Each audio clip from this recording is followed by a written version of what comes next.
Hello, I'm Nason Tackett, design engineer of the new HearBack Pro. Since designing the original HearBack system over 14 years ago, we have been listening to engineers and musicians who use personal monitoring systems. And what we have learned is that a personal monitor system should be a useful tool and not a distraction to the performance. The new HearBack Pro system consists of two devices, the personal monitor mixers and the hub.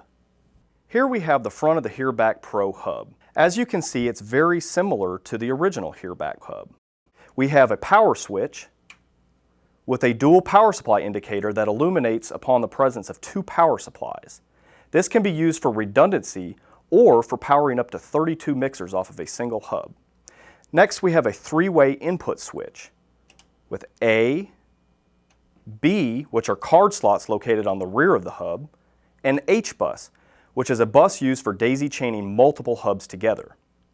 Next, we have 16 channel level indicators, which illuminate blue, green, yellow, and red to indicate the amplitude of the signal coming in. Here we have 6 sample rate LEDs that indicate the sample rate from 44.1 kHz up to 192 kHz. Finally, we have a color-changing logo that indicates hub status. Red indicates an error such as clock error.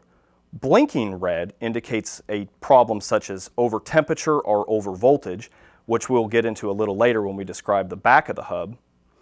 And if everything's fine and dandy, we indicate blue. This is a comparison between the original HearBack hub and the HearBack Pro hub, which is on the bottom. The original HearBack hub had an analog input, ADAT input, HearBus, and 8 mixer outputs. With the HearBack Pro, we have 4 card slots which can be populated with input cards, output cards, or mixer network cards.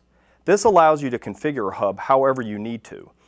You can configure one hub with 4 network cards for up to 32 mixers to be powered off of one hub, or you could populate all card slots with input cards. This is the hub main card. We have 2 power connections. The first one is the primary power connection. The second one is the auxiliary, which can be used for redundancy or for powering up to 32 mixers on a single hub. Here we have the H-bus in and out connections, which are used for daisy chaining hubs up to 500 feet apart. These can be used to expand your system infinitely. Here we have a program connection. It's a standard USB connection, which is used for updating firmware. This is a simple drag and drop procedure because this device shows up on your computer as a mass storage device. Down here, we have A, B, C, and D error indicators, which will illuminate if there's any kind of an error. Please see our user's manual. This is our analog input card.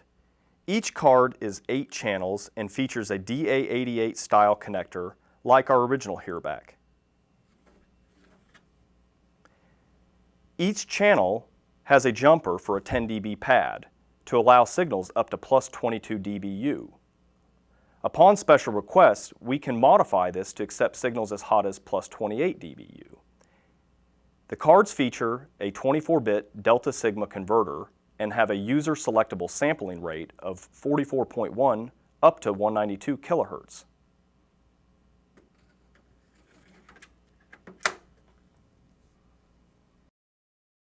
This is our mixer network card. Each card allows 8 mixers to connect. Remember, 4 of these cards can be populated in one hub to allow up to 32 mixers. The card uses standard gigabit Ethernet with power over Ethernet to provide power and audio data to each mixer. Due to our low latency protocol, these ports will only link at gigabit speeds. And using advanced internal Ethernet circuitry, cables can be run up to 500 feet to each mixer.